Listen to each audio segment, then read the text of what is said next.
अंधविश्वास भयानक परिस्थिति गुणी गारेडी संदेह रे गोष्ठी संघर्ष आक्रमण में 3 मृत 3 गुरुतर गंजाम जिला बड़गड़ थाना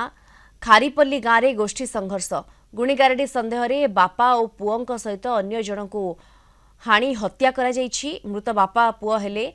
खदाल बेहेरा और रत्नाकर बेहेरा। अपरपक्षे बापा पुओ पालटा आक्रमण में 4 ग्रामवासी गुरुतर होइतिबा बेले धराकोट मेडिकल रे डाक्टर जनक मृत घोषणा करिसेंती। 3 गुरुतर को बड़गड़ मेडिकल रे भर्ती करा जायछि। घटनास्थल रे बड़गड़ पुलिस पहुंची तदंत आरंभ करिछि। 3 वर्ष पूर्व ग्रामवासी बापा पुओ को गुणी गारेडी संदेह रे गाँव बासंद करथिले। एने बापा पुओ और ग्रामवासी मध्य तिक्तता रहितला परे ही तिक्तता भयंकर रूप नेछि। एपटे गाँव रे उत्तेजना को एड़ाइबा पई 2 प्लाटून पुलिस फोर्स मुतयन करा जायछि। या सहित आसिका एसडीपीओ संतोष जेना घटना उपर नजर रखिछंती। गाँव रो किछि लोकन को अटक रखी पुलिस पचराउचरा जारी रखिछि। आमे बांगणो पानी दे जाइतिले डंबुर बाया बेहरार पुआ डंबुर बेहरा आज्ञा ना धरी गाड़ी कले आम स्वामी कहले तू कौन रे ना धरी गाड़ी कर तोर घर घर गाड़ी गुआल झील पड़ा तू ताकू केस करनु तू क्या देखलु बेलु आसरे गाँ बाला मैंने आसरे सब धरिक आसिक आज्ञा दुर्नाम कर 5टा पिला घर पशिक आम घर दुआर सब भांगिक सब चिन छत्र कर सामान पत्र सब पकईकि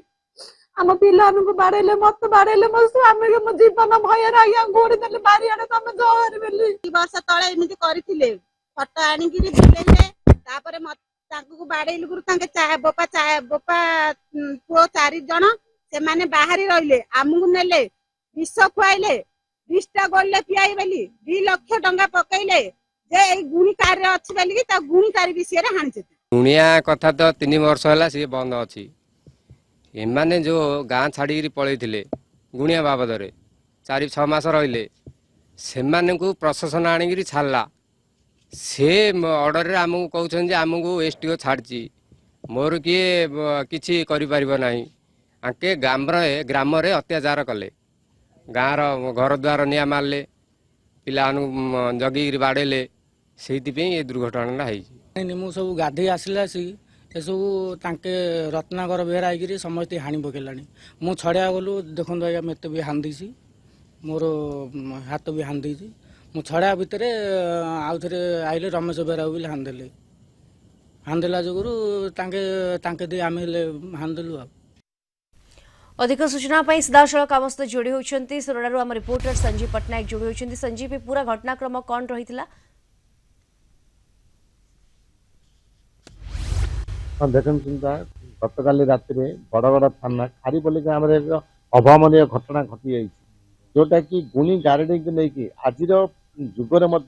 गुणी गारेडी भली गोटे सामाजिक प्रथा को लोक मैंने जाबुड़ी धरी रही से गुणी गारेडी की लेकिन गोटे आज गत काली राति 3 गोटी मुंड गड़ी जाइए से ग्राम 3 गोटी परिवार को बासंद करते 3 वर्ष तले से ही समस्या आजिकाल नुहे 3 वर्ष तले पुलिस जाई समाधान करथिला एवं से ग्रामर खदाल बेहेरा एवं रत्नाकर बेहेरा एवं रमेश से माने गाँव बासंद हो चली जाते किंतु किछि दिन तले से माने गाँ को फेरी आसते फेरी आसला मन राग जाई नथिला एवं गतकाली संध्या समय 2 गोष्ठी मध्य बचसा होइतिला जा फल कि रत्नाकर एवं खदाल को आक्रमण करथिले ग्रामवासी एवं रत्नाकर आक्रमण में खदाल बेहरा गुरुतर होते एवं घटनास्थल ग्रामवासी माने रत्नाकर एवं खदाल को ठेंगा बाड़ी एवं शिलपुआरे छेची मारी घर आगे एवं रत्नाकर आक्रमण में जो गुरुतर होते रमेश धराकोट मेडिकल को पठाइला एवं सेठारे से डॉक्टर रमेश को मृत्यु घोषणा करते एवं अन्य 3 जन गुरुतर अच्छा मेडिकल चिकित्सित होते किंतु गोटे गुणी गारेडी की लेकिन ए जिनस गोटे दुर्भाग्यजनक कथा घटनास्थल में आसिका एसडीपीओ सहित 5 गोटी थानार आईआईसी राति सारा रही आमे राति 3टा पर्यंत सेठारे सजग रही एवं लोकंकर परिस्थिति देखिलु। गतकाली राति रे पुलिस 7-8 जन को थाना को नहीं पचरा उचरा कर आज जना पड़ो साइंटिफिक टीम आसवे एवं सेठारे तनाघना करेंगे पुलिस जीव पुणी ग्रामवासी सहित आलोचना हम कौन हूँ लोक कहीं एमती करुँच सेମାନଙ୍କ ମଧ୍ୟରେ ଗୋଟେ ବୁଝାମଣା କରିବ ଦେଖାଯାଉ ଲୋକମାନେ या ଏହାକୁ उपरे नजर କେତେ रही ଗ୍ରହଣ କରୁ नजर रहिबो या उपरे धन्यवाद आपनको।